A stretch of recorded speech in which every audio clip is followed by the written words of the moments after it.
ഇതുവരെ ഈ ലോകത്തിൽ നമ്മൾ ജീവിക്കുമ്പോൾ ദൈനംദിനമായ നമ്മുടെ ജീവിതത്തിൽ ഉണ്ടാകുന്ന ചില ചിന്തകൾ ഈ ലോകത്തിൽ നമ്മുടേതായ ഒരു സ്ഥാനം നമുക്കുണ്ടാകണമെന്ന ആഗ്രഹമൊക്കെ നമ്മുടെ ഉള്ളിൽ ഉടലെടുക്കാറുണ്ട്. ഈ പരിശുദ്ധമായ നോമ്പിൽ നമ്മൾ ഏറ്റവും തീക്ഷ്ണതയോടെ കാണേണ്ടതായ ഒരു കാര്യമാണ് നമ്മുടെ ഉള്ളിൽ നിന്നുള്ള വ്യർത്ഥമായ ചിന്തകൾ എടുത്തു മാറ്റുക എന്നുള്ളത്. ഞാൻ ഈ ലോകത്തിന് വേണ്ടി ജീവിക്കേണ്ടവനല്ല, ഞാൻ ദൈവത്തിന് വേണ്ടി ജീവിക്കേണ്ടവനാണ്. നമ്മുടെയൊക്കെ കാഴ്ചപ്പാടിൽ ഈ ലോകമാണ് അതിൻ്റെ അന്ത്യം. എന്നാൽ ഒരു ക്രിസ്ത്യാനിയെ സംബന്ധിച്ചിടത്തോളം അവൻ ഈ ലോകത്തിനുള്ളവനല്ല, അവൻ സ്വർഗീയ കനാൻ ലക്ഷ്യമാക്കി ഈ ലോകത്ത് ജീവിക്കേണ്ടവനാണ്.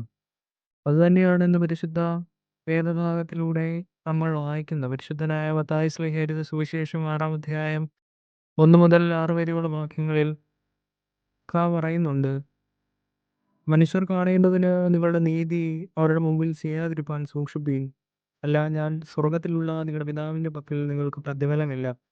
പ്രിയപ്പെട്ടവരെ, നമ്മൾ ഈ ലോകത്തിൽ ജീവിക്കുമ്പോൾ നമ്മുടെ ഉള്ളിൽ പൈശാചികമായ ചില ചിന്തകൾ ഉണ്ടാകാറുണ്ട്.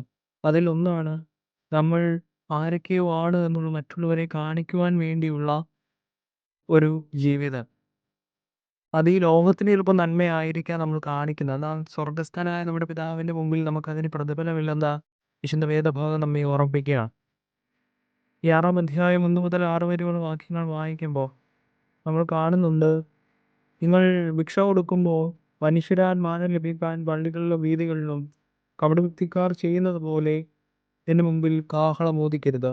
ഇന്ന് നമ്മുടെ സമൂഹത്തിൽ കണ്ടുകൊണ്ടിരിക്കുന്നതായ ഒരു കാര്യത്തെ ദൈവം തമ്പുരാൻ എഴുതി വെച്ചിരിക്കുകയാണ്. നിങ്ങൾ അങ്ങനെ ചെയ്യരുത്. നമുക്ക് പ്രതിഫലം കിട്ടുന്നത് നമ്മുടെ സ്വർഗീയ പിതാവിങ്കിൽ നിന്നാണ്. ആ ഉത്തമ ബോധ്യം നമ്മുടെ ഉള്ളിൽ ഉണ്ട് എങ്കിൽ ഈ ലോകത്തിൽ നമ്മൾ ജീവിക്കുമ്പോൾ നമ്മൾ അവനെ ലക്ഷ്യമാക്കി അവൻ്റെ വചനങ്ങൾക്ക് അടിസ്ഥാനമായി ജീവിക്കുവാൻ ഇടയാകട്ടെ. പ്രിയപ്പെട്ടവരെ, നമ്മുടെ പ്രാർത്ഥനകൾ മറ്റൊരു പ്രഹസനങ്ങളായി മാറാതെ രഹസ്യത്തിൽ നമ്മുടെ പിതാവിനോട് പ്രാർത്ഥിക്കുക, രഹസ്യത്തിൽ അവനുമായി നമ്മുടെ സംഭാഷണം നടത്തുവാൻ നമുക്കിടയാകട്ടെ. ഈ പരിശുദ്ധമായ നോമ്പുകാലം നമ്മുടെ ജീവിതത്തിൽ ഉണ്ടാകുന്ന മാറ്റങ്ങൾ ആ നോമ്പിന് ശേഷവും നമ്മുടെ ജീവിതത്തിൽ ഒരു കുതിക്കത്തിൻ്റെ അനുഭവമായി തീരുവാൻ ഇടയാകട്ടെ. ഈ വേദഭാഗം നമ്മളെ ഓർമ്മിപ്പിക്കുന്നത്, നിങ്ങൾ ഈ ലോകത്തിന് വേണ്ടി ജീവിക്കേണ്ടവരല്ല. ഈ ലോകത്തിൽ നമ്മൾ ആയിരിക്കുമ്പോൾ ചെയ്യേണ്ടതായ കുറച്ച് കാര്യങ്ങളുണ്ട്.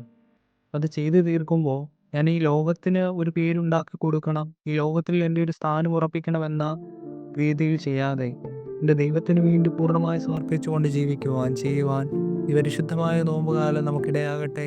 നമ്മുടെ ഉള്ളിൽ ഒരു മാറ്റത്തിൻ്റെ അനുഭവം, ഒരു പുതുക്കത്തിൻ്റെ ആത്മാവ് നമ്മുടെ ഉള്ളിൽ രൂപാന്തരപ്പെട്ട നമ്മളെ നിത്യവും വഴി നടത്തട്ടെ എന്ന് ആത്മാർത്ഥമായി പ്രാർത്ഥിക്കുന്നു.